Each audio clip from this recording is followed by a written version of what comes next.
So, without more ado, we're going to kick off. Technology has changed. So, background to social media, technology has changed. Clearly, it has changed within farming, and it continues to change. I would say that farming and agriculture is one of the most advanced industries in terms of embracing technological change, and that is no different in terms of marketing and using communications within agriculture. And really what we're going to be talking about during this talk is how you can embrace that change, not only in agricultural practices, but certainly in communications, in networking, and of course, in terms of marketing. Absolutely. And communications, as David says, has changed. Who here, I would like to ask, has got a smartphone? Okay, so pretty much all of you. And therefore, most of us now are far more reliant on technology than we have been in the past. But of course, to support that technology, we need an infrastructure that supports that. We need 3G, 4G mobile connectivity. We need super fast broadband. So whilst technology is changing, we recognize we need the infrastructure to support that, to enable us to communicate more effectively. Also, our advertising has changed. The traditional outposts that we use for advertising. I mean, just yesterday, when I was on the bus in from the Park and Ride, I sat next to a very nice chap called Rob Alexander, who was talking to me about social media. I said, oh, I'm here to talk about social media. And he said to me, look, one of his colleagues had advertised using Facebook to advertise for a mechanic, and he'd had more than 40 applicants from a much broader range than he would have had he been advertising in the traditional local paper. So the way that we now advertise and market ourselves is changing quite significantly. At the same time, networking has changed. Again, obviously you're all attending the Oxford Farming Conference now, but show of hands again, how many of you regularly attend some form of conference, events, or business networking? Absolutely. Networking face-to-face is very, very important. It always has been important, always will be important. But it's, again, how technology has adapted how that can be done. What we're going to be talking about later is the fact that you can actually network online. You can actually virtually attend conferences. We've already seen on Twitter that many people have said, it's a shame I can't attend the conference, however, I will be following the hashtag. Many of you probably think, what on earth is that? But hopefully we can enlighten you later on. But the fact is, you could virtually attend a conference anywhere in the world. And that is how networking has been changed.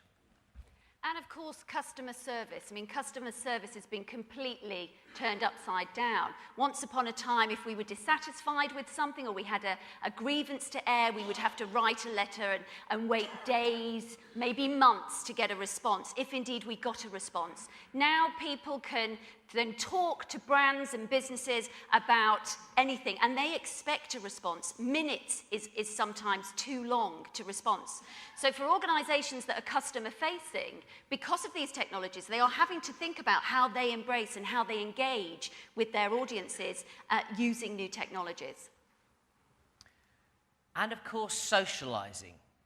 These were, after all, invented as social networks, and really they were invented as a way for friends to talk to each other, but at the same time it means that anyone can talk to each other. And certainly in terms of farming, what we've found out that there are a huge amount of communities, online communities on farming, which mirror the farming communities themselves. There are many, many online forums, and of course it's a great way of connecting with people in farming and people around the world who have something to do with farming in a very, very simple way. And of course, you can combine face-to-face socializing with online socializing. So again, and this isn't a trick question, how many people here are tweeting while I'm talking? It's fine. That's absolutely fine, but that is the modern world. That is the modern world. People are engaging, they are socializing. People are spreading the message about this speech as we are speaking it. Alas, I am a man, therefore I cannot speak and tweet at the same time. I'll leave that to Michelle, who probably can. But of course, you also have things like Google Hangouts. And a Google Hangout is where you can actually get a group of people into a room, metaphorically. So again, it's about bringing people together, it's about inspiring, and it's about being in a community. And this event is a perfect example, as David was saying, the hashtag. So a hashtag, by using something like Twitter or Facebook or Google+, you can use the hashtag. And this event, when this event started to be marketed to all of you who are here, you would have seen that this event was promoted using this hashtag OFC14. And the interesting thing about the technologies is that before the event even happened, there was noise, there was conversation happening around the event. There is now conversation happening during the event. People are talking, tweeting over the days around the event and connecting. And post this event, there will be conversation around the event about what the speakers have thought about, what people are saying. In fact, we've just bumped into somebody who's been talking to us for days about coming to this conference, Manor Park BB, and indeed he has a hashtag.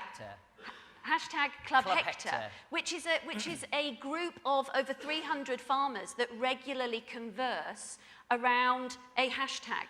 So that's bringing a collective that aren't necessarily on each other's doorsteps together to discuss common issues. So this event is a perfect, this is social media in reality. So what we're going to talk about today during the conference is what is social media. We'll uncover demystify social media, because it really is very simple. It's about communicating. It's about doing what we've always done, but leveraging that through technologies, amplifying the reach of our communications. We're going to look at some statistics, and the statistics are significant. They are significant. We're looking at what makes it different. What makes it different to our traditional marketing methods? Marketing yourselves, as Mr. Pace was talking about last night at the dinner, marketing is an issue for any business. For any business, you've got your products, but you need to get your products to market, and marketing matters. So we're going to look at traditional marketing methods and how social media kind of plugs into your traditional activity and helps you to amplify that reach and touch audiences that you want to target. We'll look at basically how it affects you. We'll go through some examples of people in your industry and how they are using these social technologies to connect and leverage what it is they'll do. We'll look at some myths and uncover some do's and don'ts. There was some interesting conversation about, we hope that the guys that are delivering on social media help to put right about people just talking on Twitter aimlessly about noise, things that aren't relevant. And that's a really important factor. We all should be planning what we're talking about. Plan, listen, analyze before we dive in and engage. And unfortunately, most of the organizations David and I meet and speak with have dived in. They're in there, they're engaging, but they're not really clear on why they're engaging or what they're doing. And that is something that we're going to talk about in more detail. Technology, though, is moving so fast. It's moving very fast in agriculture. It's moving very fast in many other areas, and no more so than in social media. One of my family, I try to describe to them what I do as a job. I have a family teacher, and I said it's like being a teacher where the syllabus changes every week, but they don't tell you, and at the end of the term, you have to actually pass all the pupils within your class. And it really is like that. It's moving so fast, and it's about trying, obviously, to keep up with it. Another interesting thing there, he talked about black spots. I'm sure, again, it's something which Michelle has touched on, the problem of infrastructure. And it's all very well talking about having a wonderfully mobile-enabled economy, but in many rural areas, there are still problems in trying to get any form of internet access, whether it's static or mobile. And of course, the final thing I'd say is that Ronnie Corbett himself, by appearing in that and being on video, he is moving with the times. And therefore, it doesn't matter who you are and what you do. Within your business, you've got to be evolving your business and moving with the times. what is social media then? Break it down into the two sections. Social, you've got the social element of it. Virtually all of you have said you have a smartphone. If you have a smartphone, effectively, you are all editors, publishers, broadcasters. That's really quite a seismic shift. No more do you have to rely on a third party to promote you or your products or your services. Now you can do it yourself.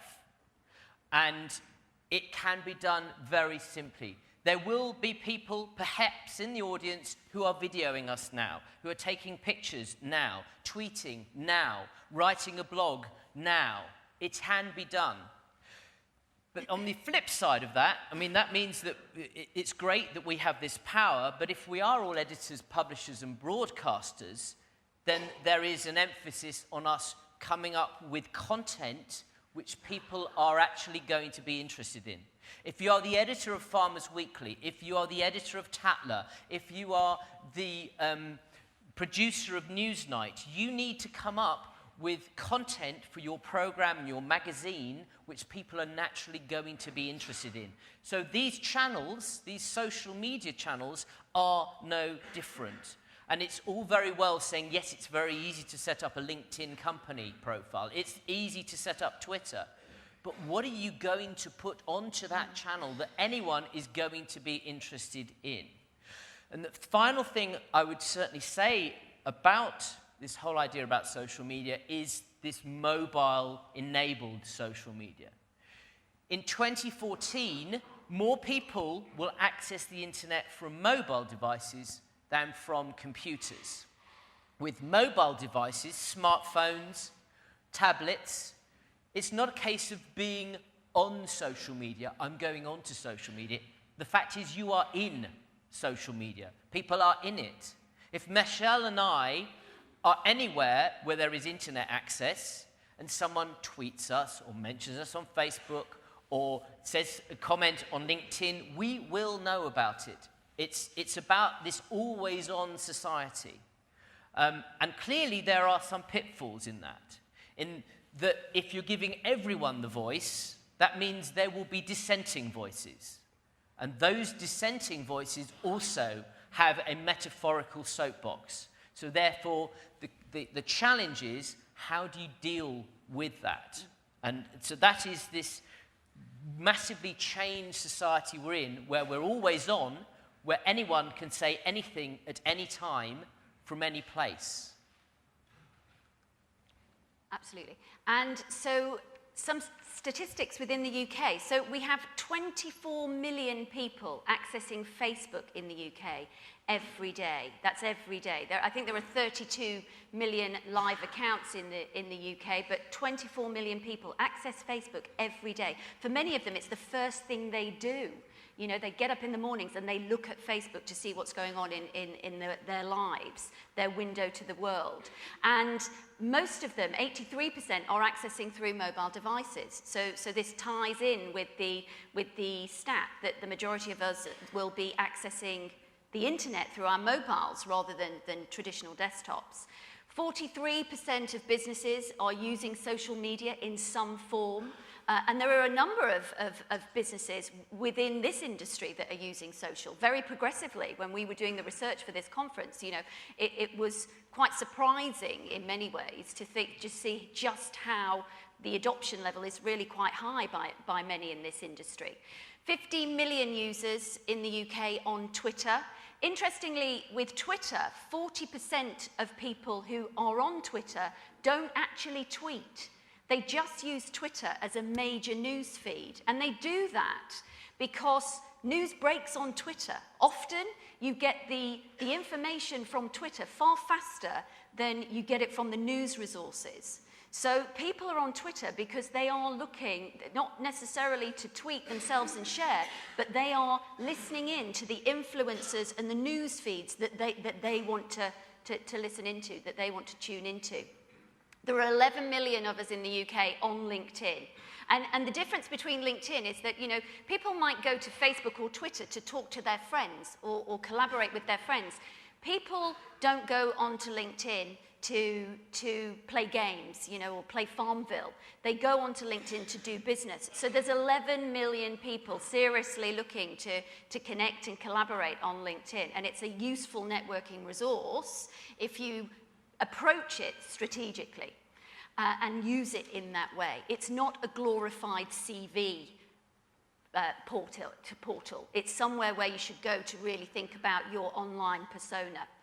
And 36% of consumers, of course, use social media to interact with brands. And how many of you here, if you are searching for a product or service, how many of us Google it?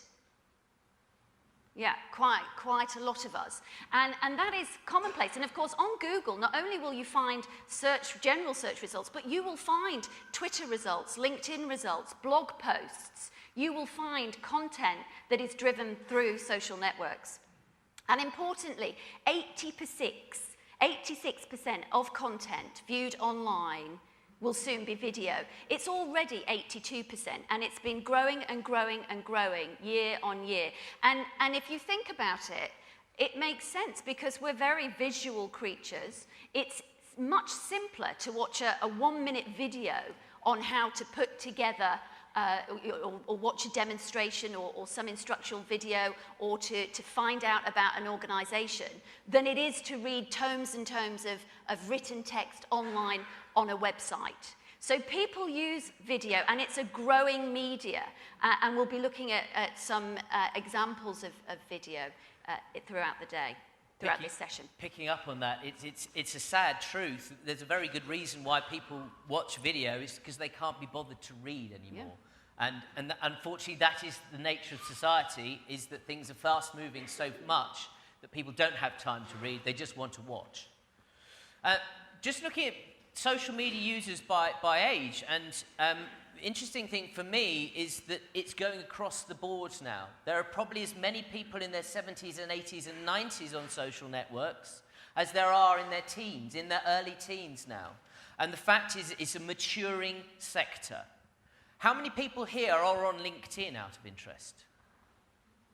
So again, I don't imagine any of you are teenagers, but it's clearly a maturing sector. And the fact is that it's a sector which is growing, and people are adapting to it in exactly the same way as we adapted to the internet, as we adapted to computers, as we adapted to email, etc. It's about adapting, and it's about the fact that the next generation, the next thought leaders will all be using these sites very, very naturally. And what makes social different? So traditional media is still very important. Our traditional media that we've been used for marketing our businesses, TV, radio, direct mail, email marketing, telesales, door drops, seminars, webinars, events, they all matter. You know, they are the traditional marketing methods that still matter. But the interesting thing about traditional marketing activity is it's very linear. It's driven by the business or the brand, and it's pushed out into the consumer audience, whether that consumer audience wants to consume it or not. So it's a very linear, I am the brand, I am the organization, and I'm going to share what I want you to know. And that has been what we've been used to for years and years and years. And the interesting thing about that is that consumers don't trust. Ask a consumer, do you trust the advertising from brands? It's 14% of consumers trust advertising. When you ask consumers, do you trust peer recommendation and advocacy? 78% trust peer recommendation and advocacy. And the interesting thing about social networks is that that is where you can earn attention. In social networks, it isn't this linear, I'm the brand pushing out my message. I mean, brands do that in social, and they're not using social to its full advantage. It's not just about pushing out your message. It's actually about conversing. And conversing is a two-way activity. It isn't just about talking, it's also about listening. And listening is really important on social. And you can listen and you can tune in and you can start that conversation and you can have a conversation. And the important thing is that you are then sharing information in a conversational way that earns attention. You're not buying attention, which is what we've traditionally done through advertising. You're not begging attention, which is what we've traditionally done through the media and through PR. And indeed, you're not bugging people. You know, you're not doing that telesales, pushing direct mail, push marketing all the time. Instead, you are having conversations, networked conversations that people are having around a topic, a subject, your business, your brand, your sector, and you are joining that conversation and you are sharing insight, educating, intelligence, be giving people something that is purposeful, something that is useful, educational, even entertaining, so that they are compelled to want to join your conversation or share what it is that you are talking about. So you are actually earning that attention. And I've got a question. How many of you here actually do share content regularly via a blog? Anybody blogging?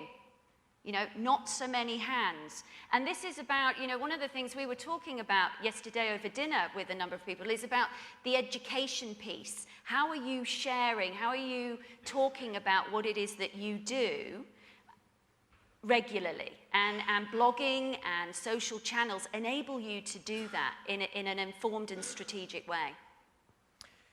So, picking up on what Michelle's just said, how does social media affect you in this room? So when putting this presentation together, we wanted to make sure that we came up with examples of social media which applied to each and every one of you. Social media is not a one-trick pony. You don't just use it for one thing. You can use it for a multitude of different uses. And what we want to make sure is that each of you can come away today thinking, yes, I could use that for my particular business. So we've come up with 10 different ways. There are probably many more, but we've come up with 10 different ways which we think that people within farming could be using social media. Brand awareness and establishment, networking as an information resource, gathering support for a cause, marketing, customer support, brand monitoring, product promotion, insight, business intelligence, and public relations. Now, I'm not saying each of you must use all of them, but it's inconceivable now in the modern age that any business can in some way not use social media to further their business and their business objectives. So, we're going to quickly turn to each one of these. So, looking first at brand awareness. So this is a farm shop. A couple of farm shops using Twitter and using Facebook. It's about brand outposts. What does that mean? Most of you will have a website, but a website is not necessarily enough because it may well be that your customers, your clients, your stakeholders may not access websites. They may be accessing social sites. So the simple message here is fish where the fish are. If your customers are all on Facebook, then why not have a brand presence on Facebook? Similarly with networking. Now with networking, you can be networking at any time, at any place, as we've heard. So we've got AgriChat. So AgriChat, they have a Twitter chat every Thursday. It's a chance to network in a metaphorical sense. And you could be networking with people all around the world. You could be having Google Hangouts. And it's really networking with people who are applicable to your business. Very often, Michelle and I get complaints from people on social media. They're saying there's too much noise. There's too many people blethering about rubbish. But the simple thing is, you do not network with those people. You do not follow those people. It could be that if you're networking, you may decide that you only want to be connected to 10 thought leaders within your specific field. Because they're thought leaders, they're not going to be blethering a load of rubbish about cheese sandwiches and having hangovers. What they're going to be doing is talking about things which affect you, which you are interested in. Pardon the pun on my name, but it is about tailoring social media to your specific business. as an information resource. Farmers Weekly are on Twitter. Many publications are on Twitter. And many people, as we've heard, don't actually tweet. They've got nothing to say, or they don't want to say anything for fear of getting into trouble. But at the same token, you can be using these sites as a great information resource. So Twitter, you could be using it as a news feed. So once a day, you could quickly look at Twitter. You may be only following 10 or 20 people who are important to your business, and you get your information from that. Similarly with LinkedIn, LinkedIn News.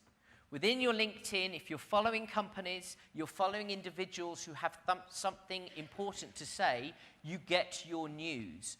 So in the same way as Michelle said that many people, the first thing they do in the morning is look at your Facebook, it could be, in terms of business, that you're looking at a Twitter feed, you're looking at LinkedIn, getting the information you need in a very, very quick way, quickly scan through it, update your knowledge, move on. It's not necessarily about having to tweet and write stuff on a regular basis. And gathering support for a cause. You know, here's a Facebook page from the Royal Association of British Dairy Farmers. And here they are and sharing insights and discussions around issues impacting, you know, this particular area.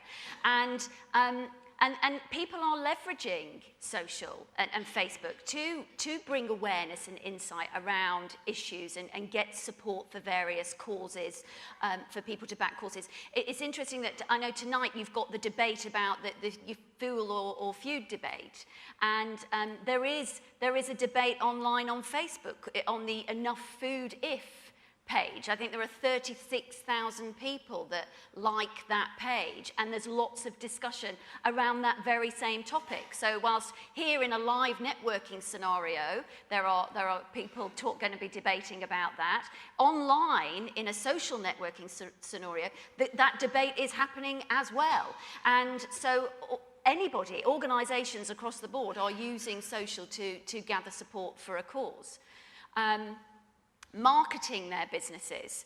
And here's a great illustration of class using video, and we can't show the video, it's not here, but showcasing their products and videos around their products. And the interesting thing is, this isn't just about them saying, oh, look at our products, aren't they amazing? What they've got on their YouTube channel, which is effectively like their TV channel, when you go on there, there's lots of videos about all sorts of different things, is they've got their real life customers sharing their views about the product. And that is far more powerful, because as I went back, only 14% of us would trust what Class is saying about their product, because of course they're the brand, they're the business. Of course they're going to say that their products are marvelous. But when you get advocacy, when you get people that, you know, are your peers showcasing and talking about how they think that product is great, that's when it becomes much more powerful, because we trust what our peers say far more than we trust what the brands and businesses say. So from a marketing perspective, you can have your own YouTube channel, getting customers to talk. You can have social outposts, as David said. Not only do you have your website, but your website has many inroads.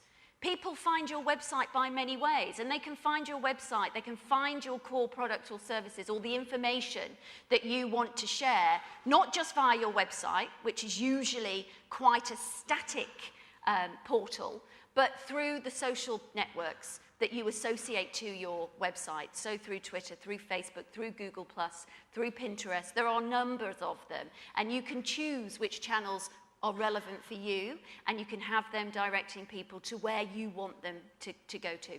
So from a marketing perspective, it really joins up. It helps you to integrate your marketing activity.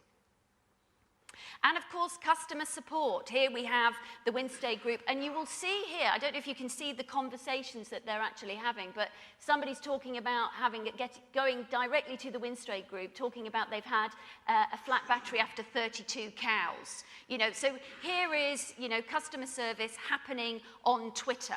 People going directly to Twitter, and they expect to get a result. They expect to get a response. There was an article in the Times just last Sunday where they were talking about customer service and Twitter, and 80% of those consumers that make a customer service call to a Twitter account online expect to get a response within the hour. You know, so our customer expectation is quite high with social. And here you can see this happening in live.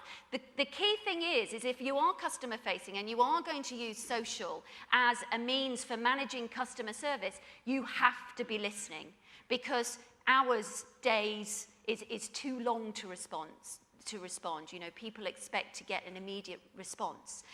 And if you're on there, you can't just be paying lip service to the channels. You actually have to be manning these channels and listening and responding, having those conversations. And brand monitoring. Here we have lots of instances of people talking in a very positive way about Fullwood Dairy. And they're talking very positively. Now, the interesting thing here is that if Fullwood Dairy weren't tracking their name online, they'd never know that these conversations were happening. And whether you are online, whether you are on social or not, people can still have conversations about you and your business online. And I would say to everybody, I mean, does anybody do any brand tracking? Does anybody set any alerts on their names? You know, just one or two. And there is a really simple resource on Google called Google Alerts. Go to Google, type in Google Alerts, and effectively, for free, you can type in any words that you want. I have them on my name, my organization's name, on my clients' names. So when anybody ever mentions them online, through the social networks or on Google or anything that gets digitally indexed online, I get an email with all of that information showcasing to me. And you can set how frequently you want to receive that information. But you can simply monitor and track mentions about your organization, your competitors, anything you want to track online for free. And you know, if you should be tracking your own business. You should be listening out for what's being said, because good or bad, if people are talking about me, I want to know about it, because when I'm informed, I can do something about it. I can respond. I can learn. I can take that on board. So simple tools. There are sophisticated tools, but just start with the simple tools if you're not doing anything at the moment. The interesting thing here is that Fullwood aren't on Twitter. And often the argument is, oh, we don't want to go on these sites because people will say stuff about us. But they're saying stuff about you anyway. So if you're not aware of it, then you're going to come unstuck. So it's really worth monitoring. Product promotion. There is a truism in social media, which is that you don't sell directly, you create the conditions whereby people naturally want to do business with you. With social media, rather than saying, buy this wonderful tractor because it's brilliant, it's about talking about issues relating to tractors, talking about issues relating to maintenance, talking about issues relating to longevity, etc. And therefore, yes, you can use it to promote products. There is an 80-20 rule which suggests that you don't want to be promoting all the time. So if you're 80% of the time, dare I say it, edutaining people, which sounds a bit horrible word, but it's quite clever, it's a mixture of education and entertainment. But by doing that, you're building your brand values and effectively you are promoting that product. But what you're not doing is saying, buy this product, it's great. Who says? It's about creating the conditions where people would naturally want to buy that product. Insight and business intelligence. Now, again, we heard yesterday about the fact that we are in a truly global economy, and there's a huge amount of information. We've got new consumers, and those consumers are going to be wanting new products. So they're going to be aware in much more of a way than they were before. And therefore, with insight and business intelligence, you can get that from the social channels. And in fact, as Michelle just said, there are some sophisticated monitoring tools now. Some of those monitoring tools aren't monitoring your brand, but they're monitoring what people are saying online I've seen some fantastic software where basically if you wanted to find people who are bloggers, who are blogging about food or blogging about dairy or blogging about agriculture in general, you can find them. And you can actually find who they are, what they're saying. You can find out what the consumer is saying. So again, the consumer is going to be buying these products. Social media is an amazing resource which will help you find out exactly what people are thinking, what they're saying, what do they want. And with trends, clearly when you can see a trend on something like Twitter, that's when there's a lot of people talking about that specific issue. So again, something like Twitter and LinkedIn can be used as a very, very useful business intelligence resource. Again, what you're not doing is you're not just tweeting and updating LinkedIn all the time. It's about using it as a business intelligence resource. Public relations. Every single journalist that I know of in the country is on Twitter, apart from one lady who reviewed our book, who said she couldn't see it at all. But every journalist worth their salt is on Twitter. Every publication worth their salt is on Twitter. It is a forum. It is changed public relations. My background was public relations. Public relations has moved from when you phoned up the journalists or sent them press releases or emailed them press releases into where you actually try and form a relationship with those journalists online, on something like Twitter, on something like Google Plus or LinkedIn. And it's a forum whereby which you can actually promote what you're doing. You can reach out to the journalists can reach out to you, and therefore it is the new public relations.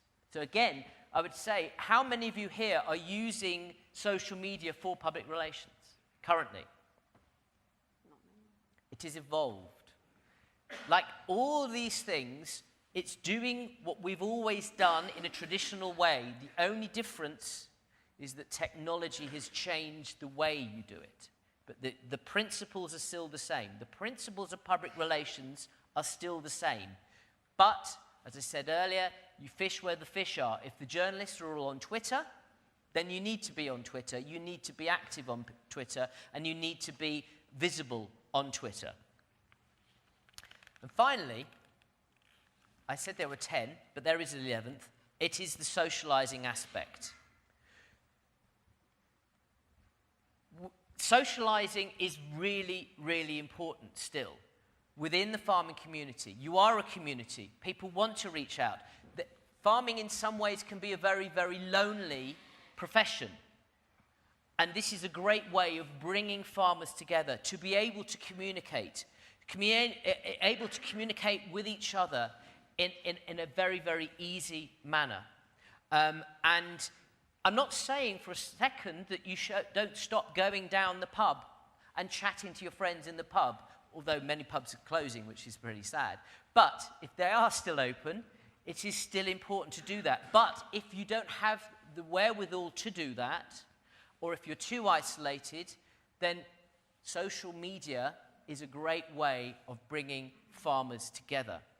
And really, just to echo sort of the words here, we want the conference and our wider activities to engage with the younger generation, to give them ideas, contacts, and information to help them rise to the challenges our industry is facing. Social media can help do that. And again, echoing the words of Jim Pace MP yesterday, farming is global.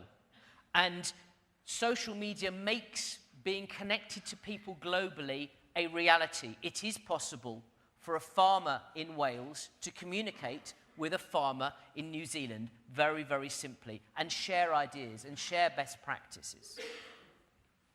Okay, so we're nearly at the end of here now. So just some myths before we wrap up. Social media is free. And I would say for now, yes, most of the channels that you can set up, Twitter is free to set up, LinkedIn is free to set up, Google Plus is free to set up, Pinterest is free to set up.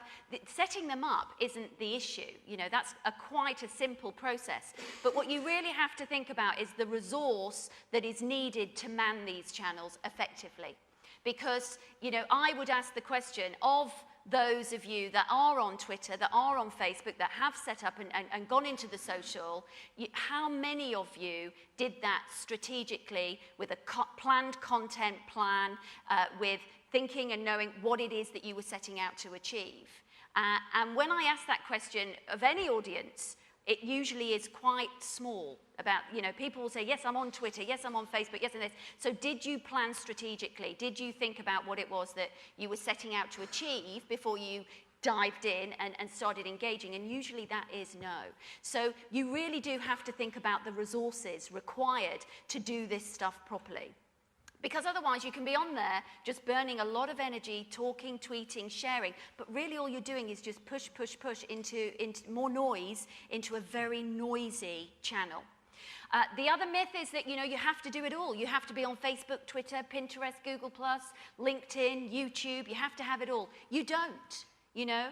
Test and measure, just as we don't do every other marketing activity. We're not all on radio. We're not all on TV. We're not all doing webinars, events, direct mail. You know, we do what works for us. We do what works within our time, resource, and our budgetary resources. We do what works for us.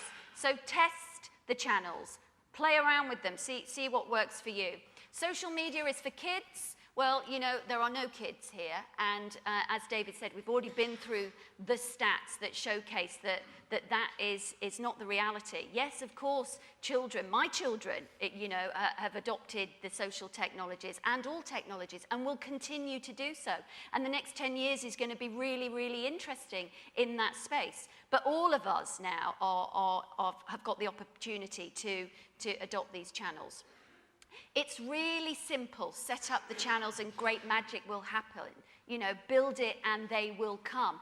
If only, because that would make my job a whole lot easier. It isn't. You know, you really have to think about the strategic focus. I love the saying by Stephen Covey, you know, a great business strategist, those that aim for nothing hit it with remarkable accuracy. So it's absolutely true. You know, start with the end in mind. Think about why you are using those channels, and therefore make sure your activity is objectively driven. You know, this isn't just about being on Twitter because I should be, or because my neighbor down the road is, and therefore I feel we should be as well. This is about you using these channels strategically for your own, to meet your own business objectives. And the final thing here, you know, you can share absolutely anything. Well, no, you can't, because I'm not interested in, as I said, the cheese sandwich that you just had, or the latest thing that, you know, evening that you've just had out, or a nice picture of your team going skiing. Really not that interested. Really not that interested. So you've got to think about, what is it?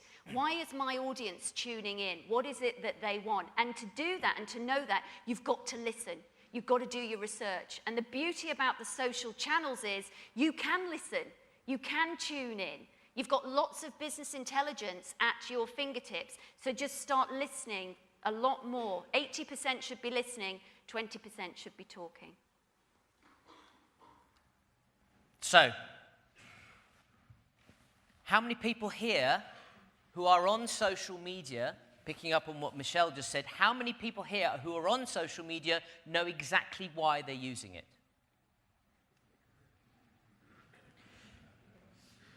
It's all about delivering on your personal business objectives. You start with the business objective. What is my business? What am I trying to achieve? It's about not going straight into engage. It's about planning. It's about listening. It's about analyzing. The engagement part should be the last part, not the first part. Otherwise, you think, I'm on this channel and I have no idea why I'm on this channel. So think about this. Plan, listen, analyze, engage, and it's aligned closely with your business objectives. If it's not, you shouldn't be doing it. So 5 takeaways. 5 takeaways. So, number 1, think about your compelling content. What have you got? What can you be sharing? What is it that your audience, your prospective audience wants to know that you can share? What is going to interest them, educate them, entertain them, get them to feel compelled that they want to share your content? Review how you personally could be benefiting from social media. Don't do it just because the next farm or the next company is doing it. Think about how it is going to benefit you. As we've heard, it can be very time-consuming and it could potentially be costly. So don't just jump into it. Think about exactly how it's going to benefit you. Our mantra throughout our book, and we've actually brought some books with us, not to sell, but to give away, and Julian's going to tell you how you can access those. But plan, listen, analyze before you engage. It's so critical. I mean, if you think about it, you wouldn't embark on any other activity, strategic activity, marketing activity, without doing the research, without understanding why you're doing something, without having some metrics that you can actually, something to yield. You know, we know about yield, so what's the yield going to be? What's the return on my investment for doing this? So plan, listen, analyze before you dive in. It's so important. Do what works for you. Again, every single one of you will have different objectives and different outlook. It may well be that you just want to use LinkedIn. It may well be that you just want to have Twitter as a news feed. You do what works for you, given the resources you've got, the time you've got. So it's really thinking about what works for you. Everyone is different, and that's the great thing about social media. You use it in whatever way works for you. And last but certainly not least, measure. You know, measure your results. You don't want to keep repeating activity or doing activity if it's not developing anything for you, if it's not giving you anything, if it's not returning anything for your investment. You know, that isn't smart business. And so really think about the deliverables. If we're going to do this, what do we expect to gain? Have some metrics so that you can strategically focus on, well, we did this, and this was the return. This is a viable thing that we need to be doing and continuing with, and we're going to plow more energy into it, therefore. So do think about the metrics. And I think, David, that's it. We're up. Be social. Yeah, be social, be human, be Thank smart. Thank you.